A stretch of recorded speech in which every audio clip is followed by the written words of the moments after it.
sloth speed where I was barely walking, dragging into class, or I was 1,000 miles an hour going up whatever I was doing. I don't think you have that sloth speed, but I'm sure the 1,000 miles goes pretty often.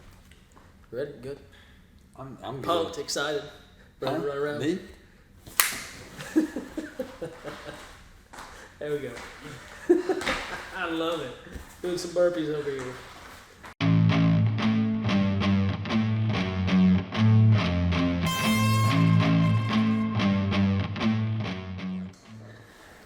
Hey everybody, Richard Neese here with the Richard Neese Podcast. We still haven't come up with a great name for it. I thought my name would be fine, but we believe in helping good people get to a better place. This is episode 2 of our podcast. The first one, my team interviewed me. You guys should check it out on YouTube. It's a good watch, good listen. Some interesting facts in there. They threw some kind of oddball questions at me. Thank you, Louise. I appreciate that. I think I described that Japanese maple was my favorite tree. I don't know why I said that, but anyways, we've got a real special guest today. We've got Nathan Lewis here, Dr. Nathan Lewis, with Align, Alabama, Health and Wellness. But Nathan, you're more than just a chiropractor, so I want to talk about some of the successes you've had, some of the failures you've had, some things that can help you help others transition through hard times, see the bigger picture overall, because I know that you've gone through lots and lots of struggles. We were talking about that earlier, and this is a new season in your life, but there's still more struggles that are coming with that. So I guess the first thing I want to talk about is you. Tell us a little bit about yourself, give us some in-depth, and then we'll kind of ask the questions as we go. Sure. From Cullman, Alabama, born and raised. We got to be more specific, like Huntsville, Alabama. So we were getting there. I guess most of our viewers are from Cullman, so. But we're going to change that too. So that's exactly. Amen. We're growing, we're expanding, and so Cullman, more specifically, Huntsville. It's likely because I've lived, Starkville, Mississippi through my undergraduate degree, and then Atlanta, and so as you're meeting people, it's kind of like a frame of reference, right? You may not lead strong with Cullman. You'd lead strong with, I'm from Birmingham, Huntsville. And then if, I know the area, you may offer Cullman. Somewhere in between. And then if they know the area of Cullman, you would offer, more specifically, Huntsville. Right. And then if you know Huntsville, you would offer Garden City, actually. And then if you're really from the area, and I got to give a shout out to Black Bottom, Alabama, is actually on the map. So I don't know if it's Black Bottom is actually the area. I think population I don't know. What's the size of your family? Times by 2. That's about it. That's it. So, so Huntsville, Garden City, Hans Vegas, right if you're from Huntsville. And so that's Black Bottom. Got it. The boy from Black Bottom. That's That's it. That's me. And a lot of people recognize me in conjunction with my identical twin brother, Nick. And we had a few accolades in running, and so still to this day in serving people, all scopes of people, certainly lots of athletes had the opportunity to care for. In fact, had a long conversation last night and got to scratch that itch. It was fun with a local coach talking some race strategy for a premier athlete that'll be competing this weekend to state track meet here in Cullman. Great. And so got to scratch that itch last night about running and things, and that's fun. And so, running's taken me a lot of places. Have a sister, Savannah, is a couple of years older, and then a couple of half siblings. And then from Cold Springs, went to Mississippi State. So before you get to Mississippi State, sure. I just want to say that I was actually faster than him and his brother at one time. I was a senior and he was like in 5th grade or something like that. But I actually beat them in a couple races. I marked those down. But now to Mississippi State, I was nowhere near fast enough for that. So. That's fair. That's fair. Richard, you're quite an athlete yourself. So, well, thank you. And I'm a has-been at best, but always endeavoring to get back at it. And so maybe I've shifted gears now where that's something I'm still passionate about, but I kind of get to take that same energy and translate it to now how the intersection of serving people, and it just looks a little bit different, but something I'm still passionate about in running. Nathan, I think that the details are important at that, though. You say running, but there's all sorts of running, just like there's all sorts of medical practices. Sure. And it kind of tells your personality, too, and what you're willing to endure based off of what you're running, in my opinion. You weren't exactly a 100-meter guy. Even though you could run 100 meters, I'm sure, pretty quickly. But what did you specialize in? In distance running, 3,200, frankly, in high school being the longest track event, cross country, 5K. that was where I was just kind of getting warmed up. So in college, more specialized in 5K, 10K, ran a couple of half marathons, and that was really my strong suit. And yeah, to kind of piggyback off that, I think I liked running. To quote, I think it's actually Oprah Winfrey. She says, running is the greatest metaphor to life. You get out of it what you put into it, particularly in distance running. Now, if you go to Cold Springs, you play basketball, of course. Right.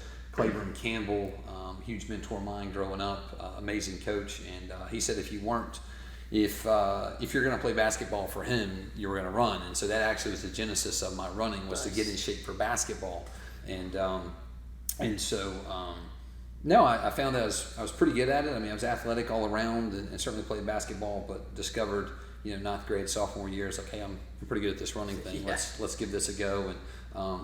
And it panned out well. So it was good. And I learned a lot from running that's now translated to just taking that same energy, intention, and just drive, and just now translating that to, really endeavoring to serve people, serve my community, sure. and inspire people. And our mission statement is plastered on our wall, is inspire hope, inspire health, and inspire healing. And so just to take that same energy and translate it to that vision to serve Absolutely. People is really what my passion is. So your time at Mississippi State, what did you major in? What were you focusing on? And did that shift before college, during college? I mean, like for me, I think I had 17 different majors. I couldn't decide what I wanted to do at all.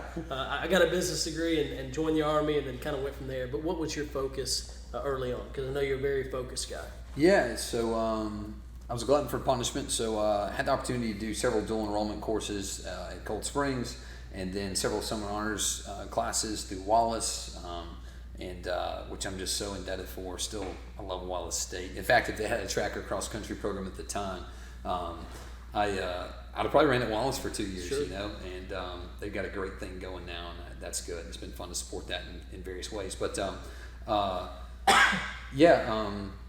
my focus was kinesiology was my undergraduate degree, concentration, clinical exercise physiology. I've always enjoyed sciences, anatomy, physiology,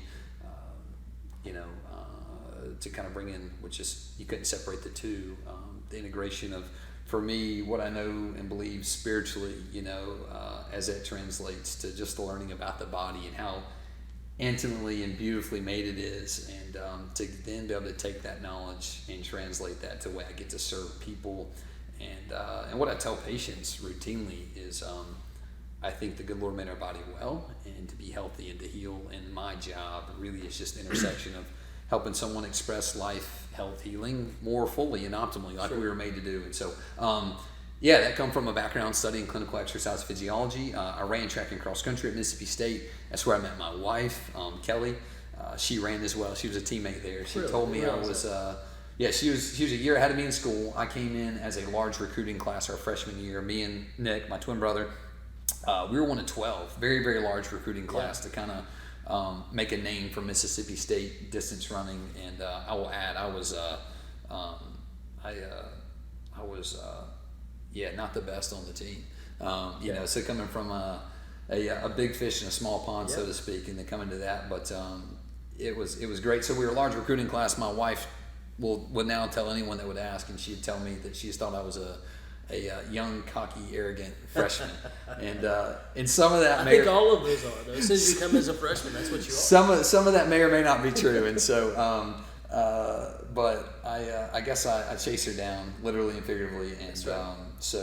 I met my wife Kelly there. She ran as well, and so Nathan, you had told me about a story. It's probably been 6 months ago or so, maybe a year ago, about kind of a catastrophic thing that happened to you that led you to move towards that field of study. You want to go into that a little bit? Was that before you went to college, or was that after? No, that was in my freshman year. You're probably referencing had an ATV That's wreck. Right.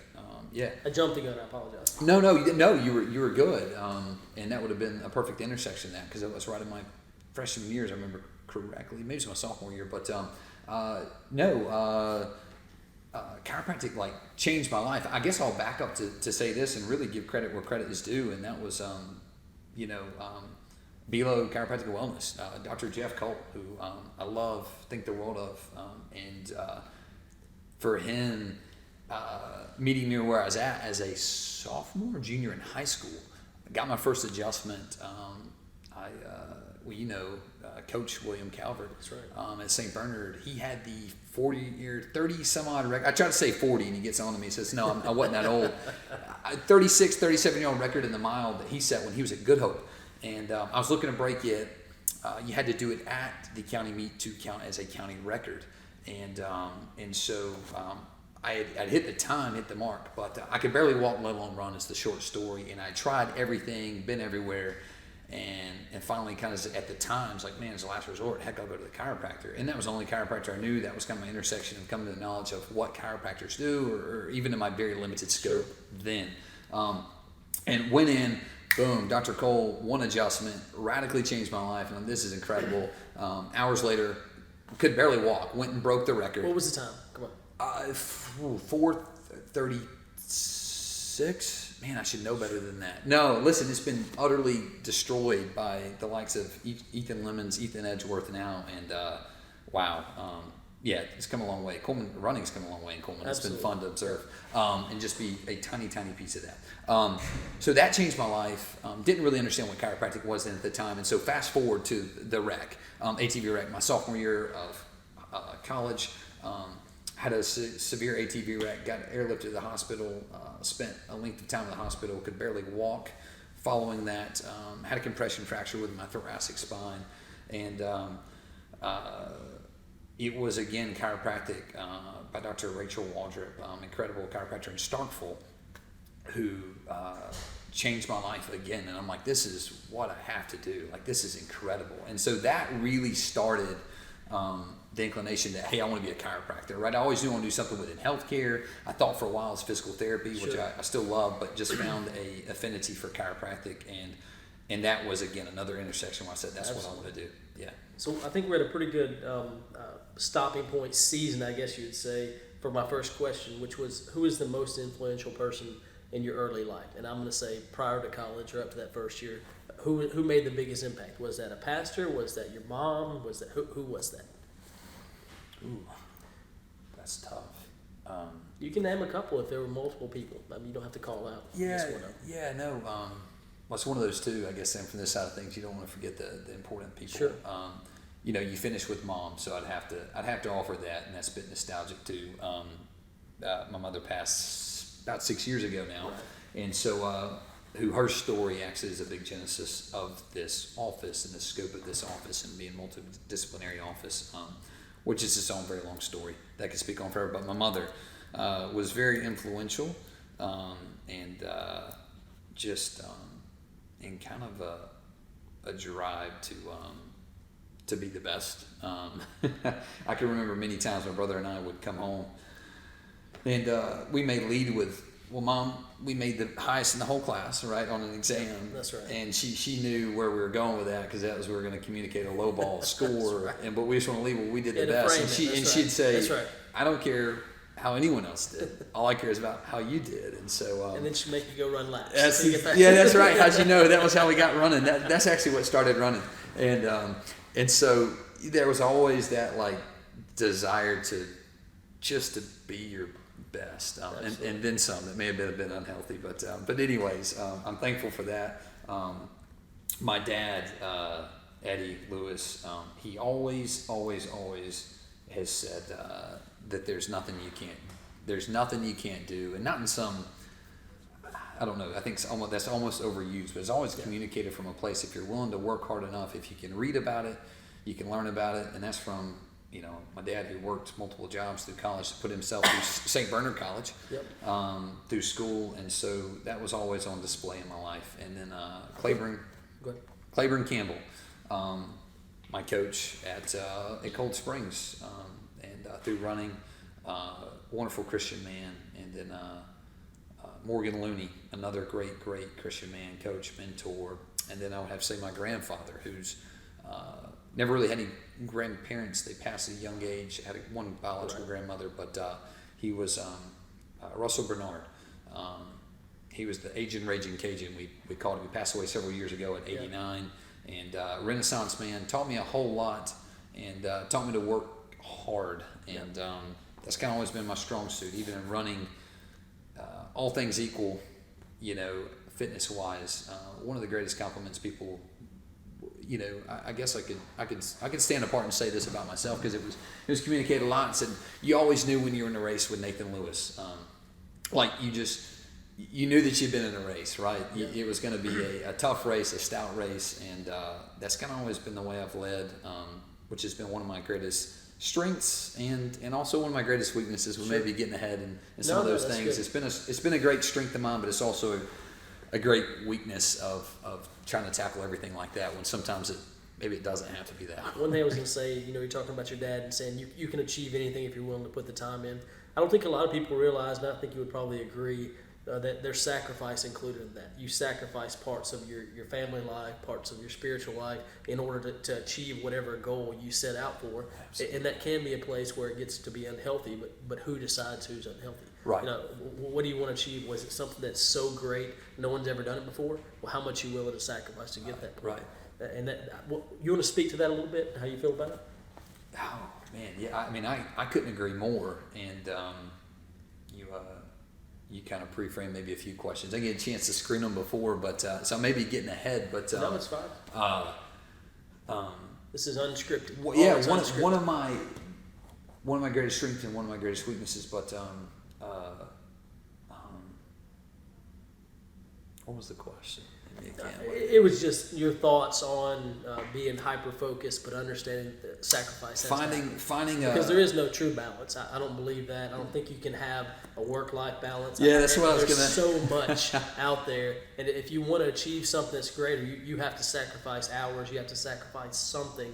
What are you willing to sacrifice to do that? And I just want to get your thoughts on it. But we can keep going through it. No. So, and I'd offered, as it related to then through running, and even as it relates now, one of the greatest challenges is discovering the idea of what you've just communicated is, I think it looks different for every person. It depends where your priorities are and what you want tomorrow to look like. Absolutely. But is finding that, ever elusive work-life balance. I'll communicate forwardly in the last, I think we've been open January 17th, so we're say 4 months. Right. It has been single-handedly one of the greatest seasons of my life, and without question, don't pass go. And I've been through a lot of hard things. I've done a lot of hard things. Single-handedly the hardest season of my life in every area of my life, and trying now to find time for myself, my family, and find that work-life balance has been wow. It's been really hard. I mean, even down to us, I think, to get this interview right. Sure. No, I'm thankful to have the time with you. No, please. I don't communicate it that way. But I will say my brother was the one, I think, who mediated scheduling this, because I've joked and called him recently my handler. That's right. Because he's got my phone. I get it. And just trying to be all things to all people, because it is something I'm passionate about, but also finding things for people and relationships that are really important, where I want to invest time and energy, and that's been hard, but really hard. Absolutely. So I was talking to one of my friends the other day, Kevin Stapp. You actually know him and his family, and he has a similar mentality. And I really think that the sport that we competed in has an effect on what we do, right? So I love playing basketball. You have to work as a team in basketball, but what I was best at was running, because it was all on me. How does that translate to running your business? Because you can't carry all of that. It's not I have to put one foot in front of the other. It's I have to motivate people around me to work together, put the people in place. Do you think that the sport has an effect, and that mindset is hard to transition from? Absolutely.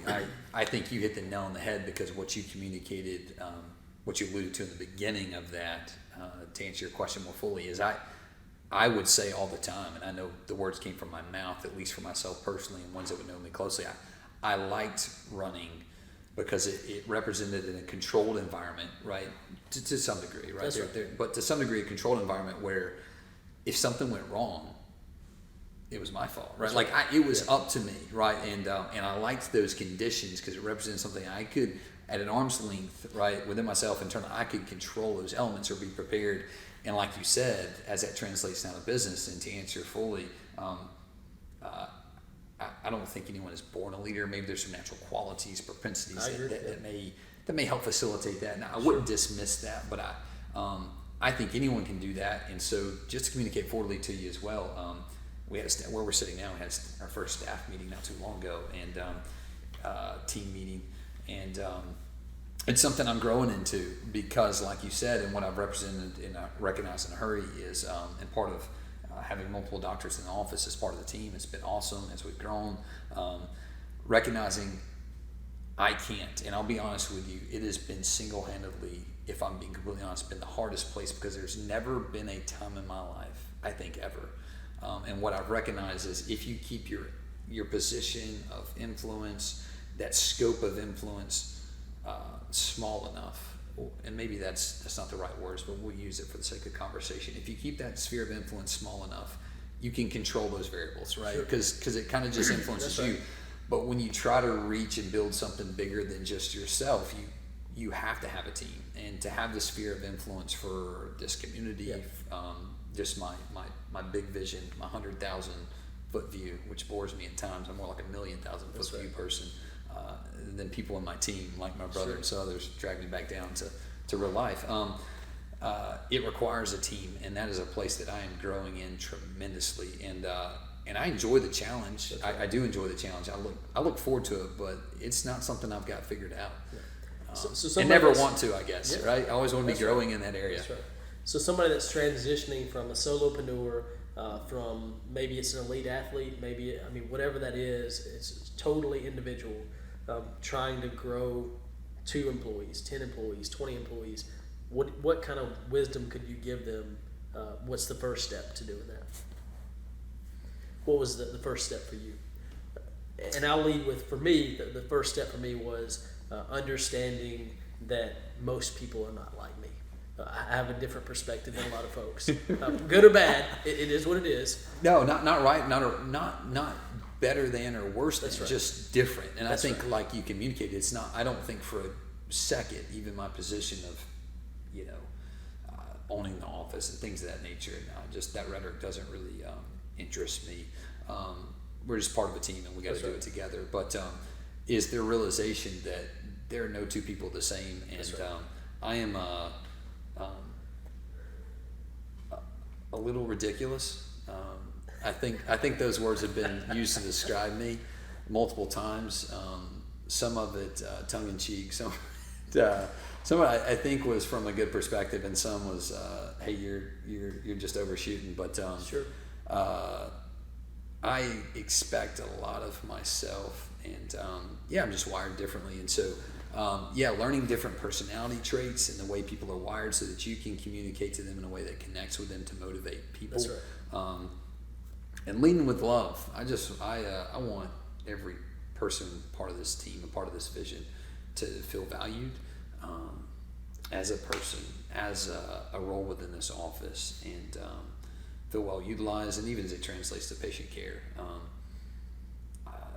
One of the best things patients have said, sure, Dr. Lewis maybe delivers on a good adjustment and those things. And of course, that's something I'm passionate about, but I think even more than that, somebody have said, you just enter this space, leave this space, and feel encouraged, inspired, well-loved, and so to communicate to somebody, love people, but first and foremost, before we get to that place of a growth in a team, an entrepreneur, solo entrepreneur, is to know you can do it, right? And choosing the uncertainty of the unknown versus the certainty of the known. I think that's a trap for a lot of people, is maybe they're not happy with their current circumstances, or maybe they do have a different vision and they would like to see that actualized, but there's a certain level of comfortability in what's known, even if you don't love it, right? Kind of the old adage of the bringing the water to a bowl with a frog in it, right? Slowly,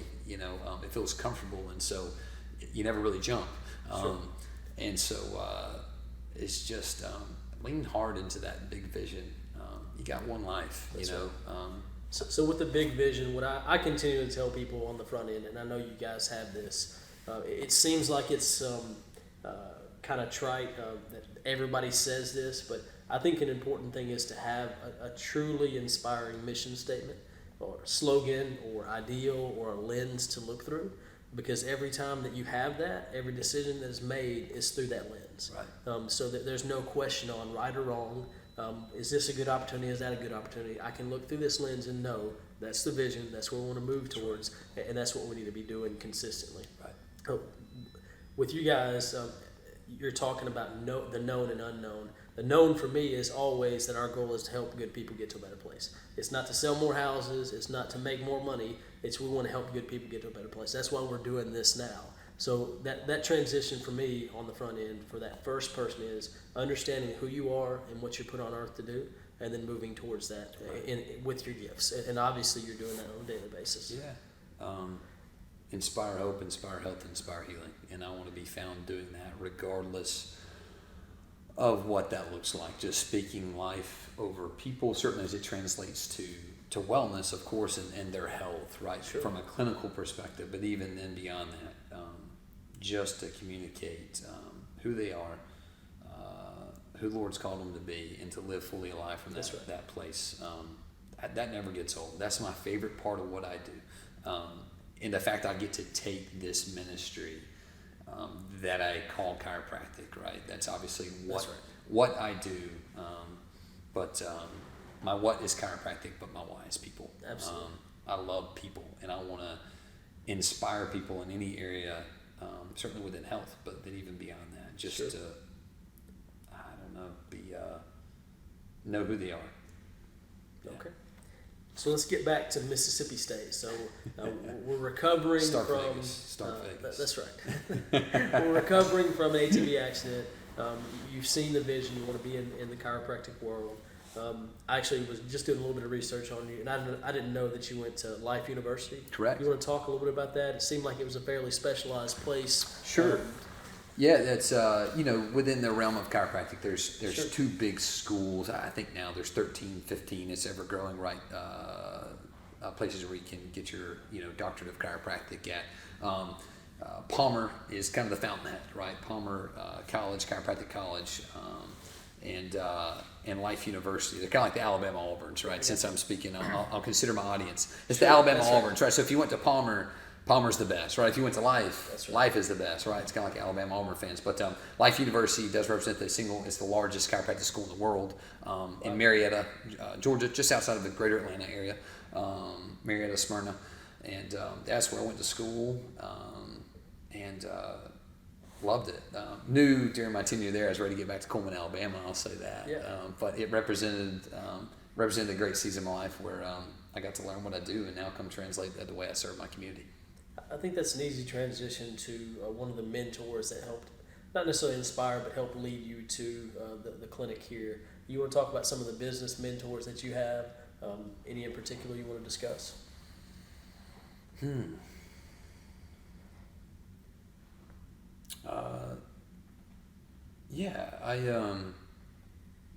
I guess I'd be remiss if I didn't communicate a great deal of gratitude and abundance of thanks for office where I previously practiced. Sure. Right? I mean, that's just being honest and truthful, and I'm so grateful for my tenure at BELO and for particularly Dr. Jeff Cole. I mean, absolutely incredible. And he's the one that casted vision, years ago of me being a chiropractor after my first experience. Like I communicated before I went and broke the county record in the mile. And just to see that play out and that the genesis of kind of there, and now where I sit now here with you and certainly within the scope of my own office, it's fun, it's surreal, and there's a great deal of gratitude there. Obviously, a lot gleaned and learned clinically. Through my tenure there, and so I'm so thankful for that relationship. Well, Nathan, I think that anytime you have a transition, you have one doctor leave from a practice. Sure. Obviously, there's some feelings hurt and things like that. There's frustrations, but just like I was talking about before, you can come to this office and go into that office, and there are two different business models over there. Sure, absolutely. You have that lens, that mission statement. And if it doesn't match up, I don't think that it's a good fit overall. There's a time to learn. There's a time to give back. I know you gave back a ton for the experience as well. but when you transitioned over here, it's so you can follow the vision that you guys have, and it's understandable. There's frustrations, but it's also understandable. Sure, and I mean, it was amicable, and it was great. I'm thankful for here. Yeah, like you said, just a different vision, right? Because not right or not wrong, just that's different, right? And so that's the realities of life in general. And so I'm excited for the vision here and continued growth. And I mean, were there any professors, anybody in particular at Life University that helped inspire you or push you towards? It's not necessarily, I don't know the right term, it's not alternative necessarily medicine, but just a different field than a normal chiropractic office. Like, as you can tell, it doesn't look like we're sitting in the chiropractic office. Sure. As we're kind of sitting back in the functional medicine side, we're looking at the IV pulse for IV therapies and things. So, I don't know that I could. I guess I'll try to communicate as succinctly as I can. Brevity is not my strong suit. We've got time. And so we're on YouTube. It can go 3 hours. So your patients might not like that. No one's going to actually listen. This is just conversation that no one else will ever hear again. We'll have That's 17 years. Or Louise, bless his heart. Yeah, because he's got to listen to it to clip this. I'm careful and quick to give credit where credit's due, but I don't know that I could say just any one particular person. So that almost sounds like no, I did it myself. That couldn't be further from the truth. Sure. I think it was vision gleaned from multiple offices who were doing things well, and really just a God dream of an integration of those things and see it come together in one office, one setting that would represent the highest and best place to serve patients' needs across multiple spectrums. Obviously, this is a chiropractic-centered office, first and foremost. Sure. But I recognize that health is multidimensional. It is multifaceted. I can adjust someone's till the cows come home, but if they're also fueling their body for breakfast, lunch, and dinner with McDonald's, like at some point that should be a conversation. Right. Sure. And so that parallel exists across multiple areas of health. And so the integration of all these things in the scope of what we're really trying to bring to life through this office was gleaned from multiple experiences. One, and I kind of paid homage to at the beginning to communicate my mom being a genesis from this office. She passed several years ago from colon cancer. During that time, really had the opportunity to seek. She was given a dismal prognosis and not long to live, and she had some of her best years in the last bit, and a large part of that, in part, was due to some resources, some doctors that were doing some amazing things and to serve people's health needs in those areas that may be otherwise outside of what we consider the scope of chiropractic. But I guess I would offer, even in that, like no different than my vision here is not to cure anything. And that takes some patients off guard when I communicate. It depends on how well I know the patient or the rapport developed. But I'm pretty quick to say I'm not interested in curing someone's low back pain or curing someone's chronic whatever. And I guess I'll communicate further beyond that because people are confused. And I say that because I'm more interested in moving your body towards, I care about how you feel. I tell patients that routinely, but I'm more concerned about how you function. Yeah. Because if you function better, the overflow of that place could not be but to secondarily in turn always feel better. Let's move our body towards better function. And as a result of us now functioning better, hey, guess what? I feel better too. Does that make sense? Yeah. Your back pain getting better couldn't help but be a secondary effect of primarily your body just functioning better. Right. And so the integration of health and wellness, regardless of what patients' clinical needs are, I'm not interested in a cure per se. Like if we can get your body functioning better and X improves, hey, it's not my fault. Does that make sense? It's a good problem to have, right? Yeah. Absolutely. So let's move towards what are some of the hardest obstacles you've had, whether that be in business, in life, in running. What are some of the biggest challenges you faced? Was it breaking that 5-minute mile? Was that the big thing? Was it taking on Mississippi State, coming from Black Bottom? That's it. Like for me, I think everybody does, but self-limiting belief. am I supposed to be in that place? Sure. And then some folks walk in and they say, I know I'm supposed to be here. God put me here. That's one of the things I struggle with. What are some of the challenges you've had? I guess just communicate most acutely to recently, right? This office division. Obviously, it wasn't something that started overnight. I mean, it's been really a vision for mine for, a long time. As long as I can remember, I guess it was just kind of pressed on my heart. Now, the overflow of how that actually looks and the manifestation of that in time and space has changed, of course, right? Has adapted. But to kind of piggyback off of what you said, I don't know that I've ever been accused of not being confident. Cocky freshman. Right.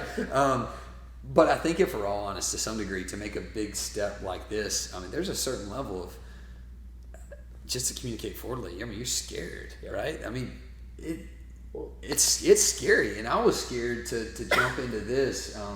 So transitioning from your last office, you were 1099, or it's now just you have show all these up people that require you to perform in order to feed their families and do all that stuff. Yeah, I think we took inventory.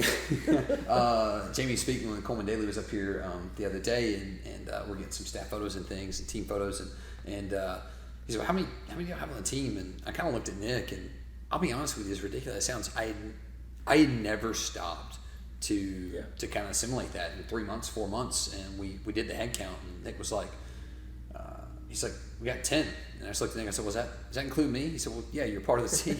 And so 10 people. It's different. It's a lot of it's stress, but it's good stress, and as with anything, from moment to moment, day to day, that changes the way you internalize that stress, but it's improving. It's scary. It's scary, but it's also the most rewarding thing. I think I was telling you before we actually kind of got started here live. The past 3-4 months of my life have represented single-handedly some of the best season of my life and greatest blessings in areas of growth, because that's the way I'm just kind of a growth mindset. I want to be growing. I want to be expanding. However that may be reflected, right, in any situation, but also it's represented single-handedly, and I've done a lot of hard things physically through running and things. I've pressed hard, I've worked hard, and I've been through a lot of hard things, right, through family and just you name it, and who hasn't, right? But I've done a lot of hard things, but this has single-handedly been the hardest thing, don't pass go, I have ever done in my entire life, and just the cool to look back at some of the things where the providence, provision of the Lord kind of, you can look back and go, I see what you're doing there, right? And kind of preparing you for such a time as this, so to speak. So this has been hard, but it's been so rewarding. We're still working through it. And still working through it, and always working through it, because I always want to be growing to better serve patients, to serve my team, and I'm excited. Some fun things to come. Some really fun things to come. I'm excited to see those skills start building out. Running is one thing, but now you're running, you're making sure the road is paved, you're making sure the weather is good, you're pulling people from behind. I mean, there's several things that are going on. I was listening to a podcast this morning, and he was talking about the CEO says, well, he wants to take care of his customer. Well, yes, he does want to take care of his customer, but his main goal is to take care of his people, so they take care of the customer. Correct. And providing that. So it's a different mindset, and a lot of people have a hard time transitioning from that. So that's one of the reasons we're doing the podcast anyways. Somebody, similar podcast, I couldn't tell you where, so I don't want to give credit where credit were due, it's not mine, but somebody, a mentor of sorts, he communicated before putting the golden handcuffs on your team, right? We'll use the term employees, but just on team members, put the golden handcuffs on them to where, they could go, right? And you would always build them well in a way of, hey, what represents highest and best for you, your family, and That's right. and encourage those things, but put them in a position where, man, I don't want to go. I love this. I love the culture. I love, and all those things, the way that value may be communicated, you know that they're valued. You put the golden handcuffs on them and just love people. That's right. And love your team. Like you said, the CEO perspective of, I need to love my team, serve my team, and put the golden handcuffs on them. So in turn, they do that to whoever your market patients may be. And one thing that I find is powerful is having that mission statement lined up, having that vision, that lens to look through, so that if I'm say that I'm sick, I'm weak, I fail in some way as the leader, the vision is what holds them up while I recover, while they build me back up, while they lift me up to be the person I need to be. Because that's the difficult thing, is if you put yourself up on that pedestal to lead all the time, and there is no work-life balance, there's no recovery, you're going to fail at some point. So having that vision, having everybody that's bought in, everybody's put those bricks in that foundation, and it's not just you being the brick mason. At that point, that's when everybody has ownership, which is huge in every organization, whether that's 3 people or 3,000 people. Yeah. So let's go through a couple more things. So I've got about 7 or 8 books in my truck right now. I read like 3 pages a day from each one of them because I'm a slow reader, and I'm always thinking, hey, I need to focus on this, I need to focus on that. So I need to do better about that. What is the most inspirational book you've read, or what's the most powerful book you've read? And let's add to, if you say the Bible, which a lot of people around here will, obviously I understand that, but let's look at another aspect as well for folks that might not believe the same way. Sure, absolutely. And I would answer that way, but I wouldn't, given the scope of, it's been influential, of course, but I guess I'm usually trying to read three different types of books, and I'm kind of like you, multiple books.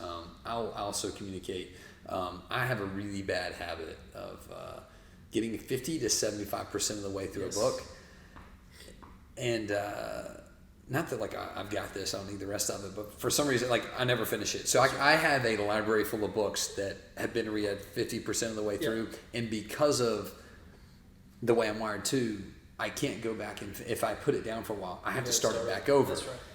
I'm the same way. And so it's a problem. But I used to live further away from the office, and we've semi-recently, in the past few years, moved to the city of Cullman, and we lived out in Holly Pond for a 10-year of time, and so I got to listen to Audible and some podcasts and things. Now my extent to the office, for good reason, because I'm here a lot now, it's not as long, so I try to lean into, and I'm old school, I want a hard copy book.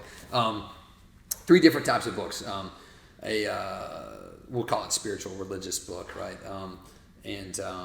And then a business-minded growth book, and then my other one, and this is kind of one of my things, one of my jams, is kind of people that know me well know this about me, but I would offer most people don't know this about me. I enjoy the study of quantum physics, quantum mechanics. So much. It is, man, it connects all of us in an intimate way, and I won't hijack this. I could talk on it forever, but so those are kind of my 3. We'll be on the next one. Those are my 3 reads. 2-hour one, just for that. Yeah, there won't be a next one because you get no viewers from this because we're too long and I bore people. That's good, man.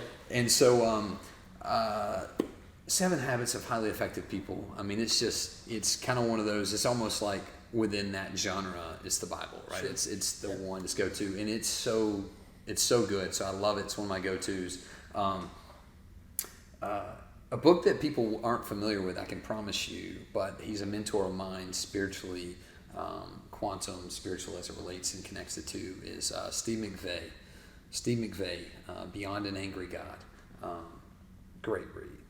Are you going to give us a synopsis on it? Wow. At least a teaser. Yeah, sure. Is communicating a message probably different than most are familiar with, right? And it's kind of a play on words of In the Hands of an Angry God, right? Which is a sermon that lots are familiar with. But Beyond an Angry God, communicating God's love for us, right? And his display of that love through sending his son Jesus to die for us, right? So, that's the short of it. But I would really recommend the read. It's incredible, life changing. Sure, I'll have to check that out. I'll add it to my 37 books that I have sitting on my desk. So right now I've got a thing with my wife. We just got a new office that we've been working out of, and I said unless I've completely read a book, I'm not putting it in my office. So all of those are stacked up on my desk at my house, and it's like 12 high, 4 wide. It's ridiculous. That's funny. And then I just ordered today. I'd started on a while back and had somebody send to me just last night, and I was up till about 1 a.m. this morning in all my free time, and listening to the Emotion Code. Dr. Brady Nelson, I think it is. His chiropractor, the Emotion Code. It's incredible, man. It's good. And so I pulled that back off the shelf, so to speak. Nice. And I'm enjoying that right now. The emotion code, it's incredible. All these things intertwine, and that's one of the reasons we want to do the podcast. There's a lot of folks out there that aren't into reading. We hope that you get into it, but if you read these books, you see those common codes, those common patterns for successful people. You can relate with people that have similar problems that you do that maybe you don't feel comfortable talking with your peers about. And that's one of the reasons that I read it, is to get to know the world from my own front porch, right? So you get to understand things, think about things. Maybe it's true, maybe it's not, but you get to decide if this is valid or not. And I think that's important. That's one of the things that I credit St. Bernard for helping me with, is learning how to think and not just take a test. And that was huge for me. So we'll keep moving on. We've got favorite books. The next thing I want to ask you about is what type of music do you like to listen to? and you got to give me some sort of unique music as well. Something that you like. Do you like tribal music or something like that? Pirate music. What was it? Sea shanties. Okay. Elon Musk said sea shanties. So. I'm gonna disappoint you and viewers greatly. Perhaps, I don't know. I have a diverse palette. I give that to my mother. 27 miles from Hansville to Cold Springs for 12 years. Yeah. That's a long drive, so listen to a lot of music. So I could be found in a car, Alanis Morissette, and just any random genre of music, and I could chime in and know some lyrics. Sure. My wife often is like, how do you know this song, right? And so I know a lot. My sister is a big music buff. I can't say I'm a big music buff, to be completely honest. Within the scope of the office, we listen to always Christian music, contemporary Christian music, elevation worship, playing. And so I would offer that that's probably what I'm listening to most in the car. If I'm listening to music, a lot of times it's either a podcast, like I've discussed though, now I'm about a 5-minute drive from the office, and so that doesn't bode well for kind of turning it on, turning it off. And so I like that time alone to myself sometimes, just to Absolutely decompress and unwind. And so, Christian music, I love folk music. Kind of bizarre, and maybe my brother and I did okay academically, and school was I don't know, I don't want to say it was easy for us, but it was a good challenge. But and so we laugh sometimes. We describe this. So this is an oddity, and so I'm getting somewhere with this. You said something weird. It would be nostalgic for me, and I had the opportunity to care for some of the fathers and monks at St. Bernard, and Oh, no way. yeah. Louise likes Gregorian chant. Oh no! Get out of here! Yes, so that's so good. You So guys are brothers. yes, Louise. I knew there was this reciprocity. There was this resonance. There was this resonance with you and I. So, this is great. So if you're not familiar with Gregorian chant, right? You go in the Catholic faith. It's odd. Okay, Yeah, it's Latin. absolutely. It's just they're singing chants, and so my mother. And I don't remember much of my childhood. That's another podcast. But different conversation. But I can remember, instead of white noise music or something, right, to put me down to sleep, my mother would play. I still remember the cassette player, and would put on Gregorian chant at a young age to soothe us and put me and my brother down. And so it's nostalgic. I can't say I listen to much Gregorian chant now. Yeah. I will today, though. I can guarantee you this before I start evening shift here and loving on patients here in a bit. Louise, Gregorian chant. In fact, when we finish here in a second, you and I we're gonna play something. We're gonna jam it over the office off our Sonos speakers. It's going down. I can't wait. So Gregorian chant is nostalgic for me, and then I practiced a lot of meditation, and I guess I want to. And then I'll start talking quantum, and I'll start taking wavelengths and frequencies and things like that, and then we won't go there. But I listen to a lot of meditation. So in the place of music, it is music in so many ways, and I do a lot of meditation. And so but Gregorian chant, man, I love it. That made my day. So what sort of larger goals do you have? Is it to scale this to multiple locations? Is it to improve upon the center here? Is it political aspirations? Is it I want to have a nonprofit? Are you trying to get me to announce my political candidacy and/or it happened here, right? I will say maybe this will be the first place in we'll call it public, with all 17 of our views we'll get. We'll get there. There is that desire. I think you and I have had that conversation, but I guess I'd have to stop to say I actually hate politics. Yeah. I hate it, but I love people, and I see the capacity to serve people from that position of influence, and that's what interests me about politics, not actually politics, right? If that makes any sense. But to back up, yes to all of the above. The vision is always to improve. Cullman is home for me. That is so very personal to me. I had the opportunity, I guess I'll say, that a lot of offices wanted me to go to Charleston, South Carolina, which was alluring. It's a beautiful place, cool place. I love it, right? What's not to love if you've been to Charleston? It's amazing, but it's not home.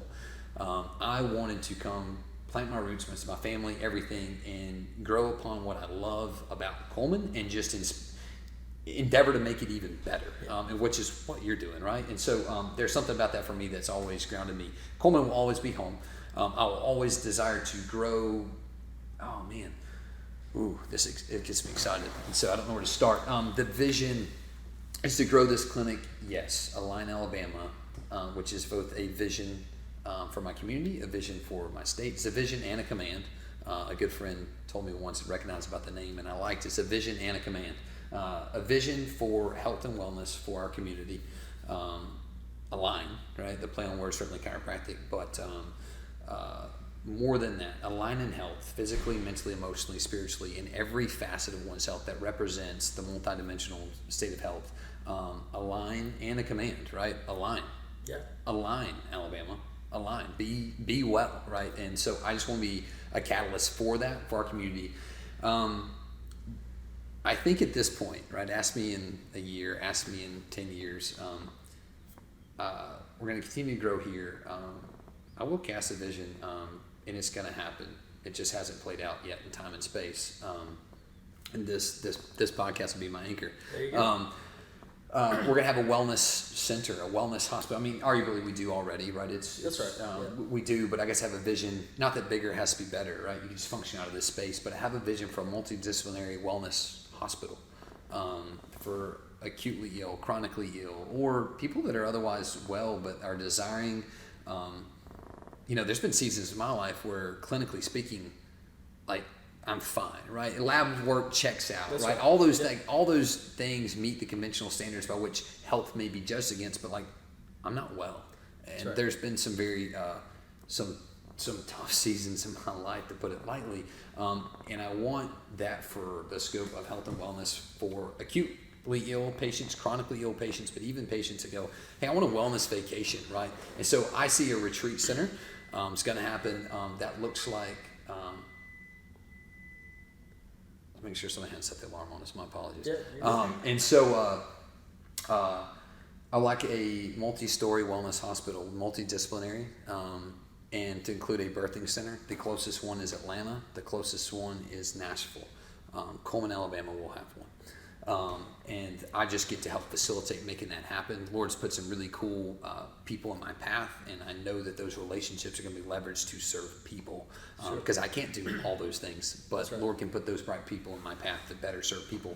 A birthing center, medical doctors, chiropractors, naturopathic doctors, DOs, PTs, OTs, massage therapy, counselors, multidisciplinary under one roof, and to integrate that in one place. It's going to happen, and we're working on it here at a pretty quick pace, and that's been fun to just see that happen quickly.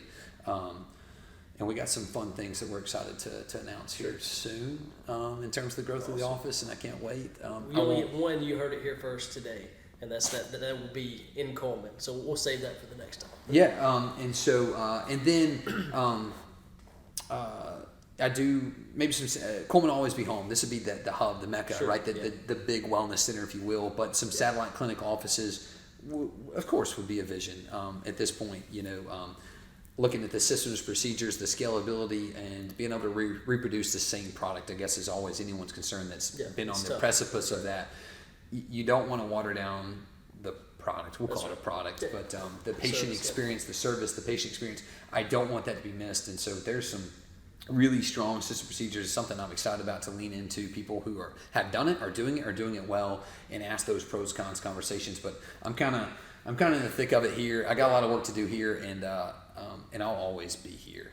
Yeah. So casting, that always gets me excited, and I can tell you are too, because the speech speeds up every time you start getting excited about it, pumped up, talking about all these possibilities. So that's a million miles. What about the centimeter view? What skill are you missing to get to that level, and how do you attack that? How do you get better? How do you gain that skill? There's a story, a Rich Dad Poor Dad, where he's talking about... Also one of my favorites. Yeah, it's a good one. Where Robert Kiyosaki is talking about a writer who has all of these great skills, but she is one skill away from being a national bestseller, a world bestseller, and that was sales. And she wouldn't accept that she had to sell in order to become this great author. She said, I'm a great writer, that's all I need to be. But in order to get to that next level, you need one more skill. So what is that skill? What do you think that's? Or do you already have that? It's just a time. That's a tough one. Sorry. No. Well, I guess I would answer that everybody already has those skills that they possess. They maybe just haven't been evidenced in time and space and the things yet there to get there. Yeah. I want to bet on myself and say I do, but there's a lot of areas of growth. One of those being leadership, because this is very new for me. Giving my success running and from that team perspective, my idea of a leader at that time, we'll take back to just running, and my idea of what a leader really is and what it looks like. I'd give anything if I could go back and do a better job in truly leading a team in leadership, even at a high school level. Yep. Because I would offer now relative to what I understand it to be, I got all kinds of leadership awards and it's just used so freely, right? A leadership award and those things, and you're the team captain, and because you're the team captain, somehow like that ascribes this notion that like you're a leader, and at the expense of hurting people's feelings, I would respectfully disagree. I would argue I was not a good leader, right? And maybe I think I did some good things, sure, and I wouldn't dismiss that, but I wasn't a leader. So the skill set is leading that I'm growing in, and I'm excited to grow in that area. Honestly, I'm excited, but I also recognize it is an area I need to grow and want to grow in a lot. Absolutely. So that would be the skill I'm lacking. Other than that, I would say, at the expense of sounding arrogant or cocky. Sure. Confident. It's going to happen because I'm going to lead and put a team around me that makes me look good. I say it a lot to patients, and they're kind of like, oh, that sounds good, or it's flowery, but I really mean it. You put the right team around you, they make you look good, and you get stuff done, and that's what I've tried to do here. Every person that's here is with intention and purpose, and it's been fun. So leaning on leadership, if you could describe a leader or leadership in one or two sentences, what does that look like? What is the core element of that? Because I think we're in the same boat. Consistently, I go to work daily on becoming a better leader. I heard Jocko Willings talk about leadership, and the way to lead people is to understand them. The way to understand people is to understand humanity, and I took it a step further. The way to understand humanity is to understand God. And the search for God. So the search for God, you want to feel safe and you want to feel loved. The things we've talked about. If you can provide that for your people, then they will do all of those things that you say. But for leadership, in one or two sentences, what does that mean to you? Yeah. Easily, right? Yeah, to phrase exactly what you said, there is an inherent desire for people to both know and be known. And so to know your team members, to connect with them, to feel valued and know them. They're different. The way they're wired, right? Which we discussed before. We're maybe wired a bit differently. Not right, not wrong. Just different. Maybe a little bit of wrong on my side. Well, yeah, yes. We'll save that one too. And so, leaders, I think, maybe have a skill set to see things within people that they don't yet know or actualize. And I keep using the phrases time and space. I've been talking with a dear friend recently, and I'm thinking quantum and all that stuff. And so skill sets that haven't yet been actualized for them, or they don't even know exist for themselves, but to excise those and help draw those forth, to push them along, to spur them and encourage them in those areas, because as they grow in those areas, it couldn't help but look like a better rounded person. And then from the overflow of that space, then being more developed interpersonally and as a person, hey, guess what? Kind of like I talked about with moving someone towards better function, Sure. the overflow of that, hey, guess what? You feel better too. Absolutely. My desire then as a leader, and what does a leader do, is recognizes those traits, those qualities as that individual possesses, and just to speak life over those things and foster an environment where those can grow and excel within the scope of how that might translate to your particular industry. Sure. And their role within the scope of that team, and to develop that. Sure. And put the golden handcuffs on them so then that they're doing it for you, helping that vision. That's such a tough thing to think about overall, because you see potential in employees, team members, family members, all those things. And to excite them about that and to get them moving in that direction, it's kind of scary, because it almost seems borderline manipulation. You're trying to drive them towards this, and there's always, for me, there's always a constant factor of, is that what's best for them, or is that what they want? And there's a combination of things kind of tying in. So just something that I think about consistently is, do I know best in order to help them get to that point? Or what is the whole point? Is it to develop that person, or is it to develop them for a certain purpose? What does that look like? Or is it to develop them to seek God? There's so many angles to that. And that's why every day I go to work on leadership. How can we look at this in a different way? How can I understand humanity better in order to get to that point? Last one, what legacy do you want to leave for your great-great-grandchildren? What do they want to remember you as? What impact can you make? What impact do you want to make on the world, on a community, statues, climbing a mountain? What is that? Everybody has a different feel, right? So what does that mean for you? No statues, which is only funny given a great friend of mine that learned I was from Garden City, and it's like, which is, Sure. I don't think we've stopped out now to see if there's a doctor that's ever come from Garden City, or Black Bottom, right? Maybe from Black Bottom. Right. And we joked. He said, "Man, I'm gonna talk to the mayor in Garden City and have a statue erected." And so that's kind of our inside joke. But no statues. My legacy is, I would hope that for my children, but then as it translates even beyond multiple lineages and generations, is I was known as somebody that was intentional, that loved fiercely, and was always desiring for people to know that about themselves. And then as it relates to obviously health, I think the body was designed to be healthy and well by design, and so to honor that frame through health and wellness, to allow people to express life and health at 100%, so that then whatever they then find themselves doing, they can do most optimally, as the Lord's called them to do. I want to be an encourager of those things, and that's what I want people to know me as and say about me, and that I love people. Yeah, I love people. My what's chiropractic, my why is people, and just like it'll be in politics one day as well. One day, right? One day. Well, I'm going to leave it open now. Is there anything that you want to ask, you want to talk about in particular, want to highlight, something you thought about from one of the previous questions that you want to input, or are you happy? You good? I was disappointed. You made a comment. Was this before we got started? It was early in the segment. You noted about a favorite tree, and I didn't get asked that question. Okay, so the question now: what is your favorite tree? Thank you. I will note that I think it was a class away from getting my minor in horticulture at Mississippi State for no reason other than I love flowers. So outside of quantum stuff, quantum talk, that's my jam. Like landscape nice. Design, architecture, hardscape, softscape, but plants, trees, love. My favorite.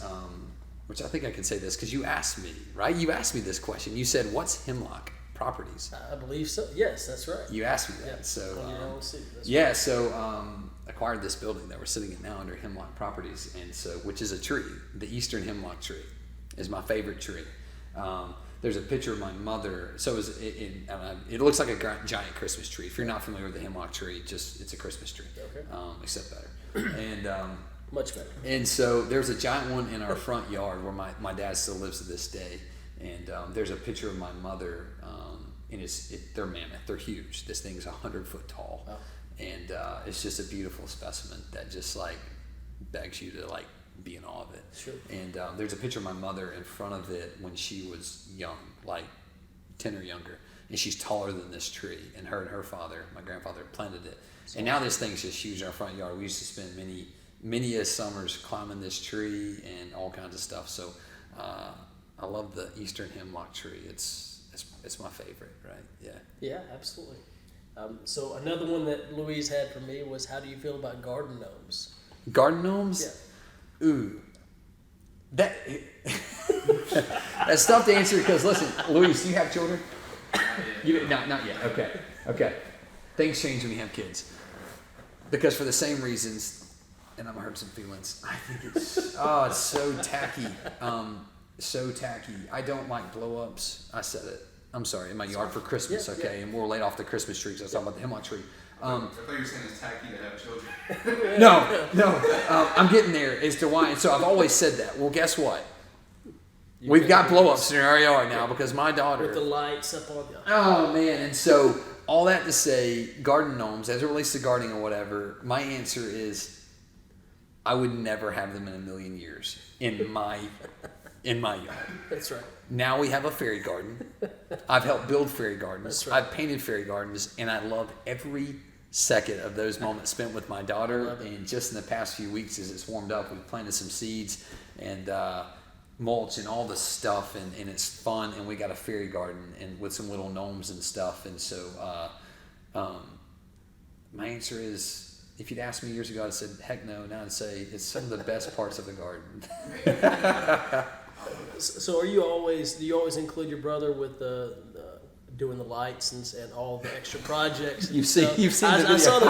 I saw a Facebook picture of him up on top of a roof, and I thought, you know what? He's on the bottom because he can treat you if you fall off. Right? That's right. And then, in our neighborhood, we happen to have an amazing orthopedic surgeon, Dr. Connor Ojard, who I count a friend, and Kyle, he's just an amazing person. And so I've always said, like, if it's not fractured or broken, I'll handle it. That's right. If it's a trauma situation, we're next to the ER.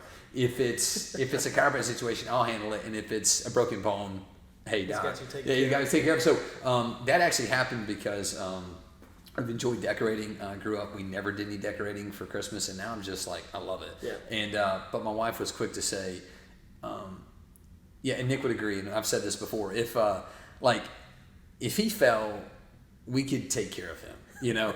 But if I fall, like, it's a different scenario. So I stand at the bottom of the ladder, and Nick does all the heavy work, and he's incredible. We've been like this our entire lives, and he's my best. It's like walking the plank or something. Yeah, that's right. So he gets stuck hanging the lights. I love that you've seen those videos. Well, I appreciate you allowing me to interview you, man. I know that this will bring tons of value for folks. The 17 people that watch, the 12 that will be new subscribers, they're going to love it. There's lots of good info. And we can dig into that more later on with the quantum physics and all the meditations and stuff like that. But I think this was a pretty good. I think we're at about an hour right now, hour and 10 minutes. So, which is fine. Listen to myself for an hour, let alone. We'll chop that up so the good pieces will be in there, so they can go to whatever chapter they want. But I appreciate you doing it. Thank you so much. Is there anything else you want to add before we get off? Anything you want to leave? A new business owner, somebody looking to become a chiropractor, anything like that? To new business owners, do it. Choose the uncertainty of the unknown, even at the expense of being scared to death. Right? There's a right and a wrong way to do it. Like, do your due diligence, of course, right? But just freaking do it. You got one life. I've said before, and I'm not going to go long, I've said before, I think it was a counselor actually I was with, and he said, you seem content to be sure you come into heaven one day on two wheels, and that's kind of the way I lead, right? I'm going to be busy, and when that day comes, I'm coming in on two wheels. That's right. I've made it, and so I would say with that energy, that passion, that fervor, do it. Absolutely do it. To chiropractors, or anyone that thinks that whatever, oh my gosh, we need more chiropractors. And I've heard it said before, and it's right. If 1% of people in Cullman tomorrow decided, I want to see a chiropractor, little known fact, I did not know it. Cullman has the most chiropractors per capita. I did not know this until a recent doctor just joined the team, Dr. Sam Galway, Dr. Austin Oliver, and we're so excited about the integration of them joining the team. But they had to do some research in like the saturation of the market. Sure. Chiropractic is most saturated per capita in Cullman, Alabama than anywhere else in the state. Didn't know that. But that said, if 1% of people tomorrow said, I think I want to see a chiropractor, guess what? We couldn't see them. Like you couldn't see them. And so I'd say do it. I would do it again 101. I love what I do. I am so wildly passionate about what I do in the ministry and how I get to serve people. And then, no, my only other thing is my line is be well. Be well, Cullman. I think we can end on that. Thank you guys for tuning in to the Richard Neese Podcast, and be well. Thank you.